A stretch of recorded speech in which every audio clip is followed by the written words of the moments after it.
खेल खेलो, किस्मत मारो पलटी, ऊपर वाला खेल खेलो, किस्मत मारो पलटी, ऊपर वाला खेल खेलो।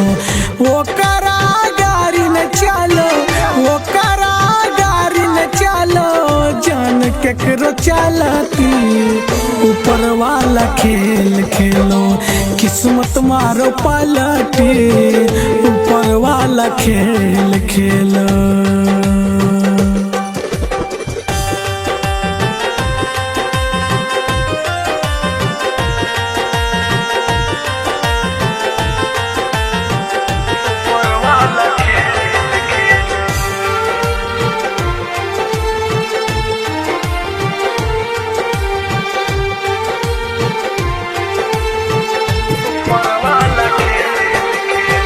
हाथ के लकीर के हैन लिखलक विधाता, मिलबो गेला जन्म में गे सोना,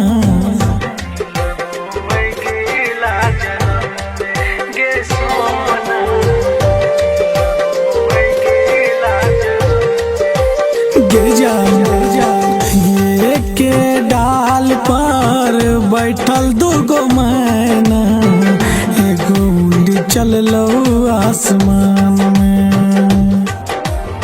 सबसे आन जान भेलियो, सबसे आन जान भेलियो, अब ने करिया गलती, ऊपर वाला खेल खेलो, किस्मत मारो पलटी, ऊपर वाला खेल खेलो, किस्मत मारो पलटी, ऊपर वाला खेल खेलो।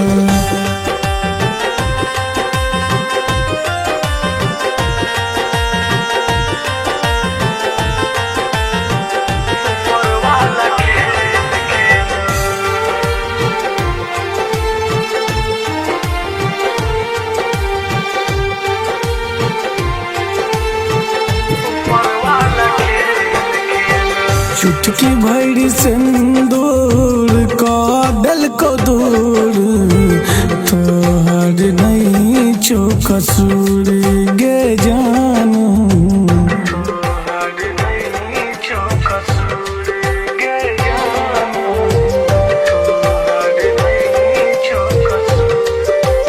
गे जान जियते शरीरिया लागो बेजान, चेहरा के छलिए हम नूर,